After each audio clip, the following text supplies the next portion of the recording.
আমাদের আজকে গেস্ট যাকে বলবো তিনি হলেন বিজয় শঙ্কর বন্দ্যোপাধ্যায়।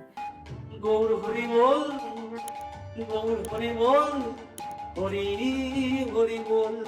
মহাপ্রভু আসার আগের 200টা বছর অন্ধকার বাঙালির কোনো ইতিহাস নেই। চৈতন্যদেব এই কীর্তনকে মূলত হাতিয়ার করেছিলেন। হরে কৃষ্ণ হরে কৃষ্ণ কৃষ্ণ।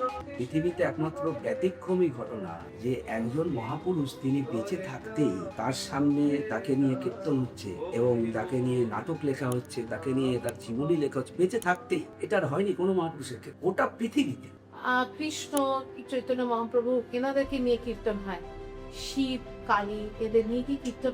তখনকার দিনে যারা নবদ্বীপের ব্রাহ্মণ সমাজপতি ছিলেন, যারা উচ্চবিত্ত ধনী সম্প্রদায় ছিল, এরা কি করতেন? এরা নিচুতলার মানুষদের শোষণ করতেন। নাম গান এবং কীর্তন দুটোই শুনি আমরা, এর মধ্যে পার্থক্যটা যদি একটু গেয়ে এবং আমাদের বিশ্লেষণ করে বোঝা।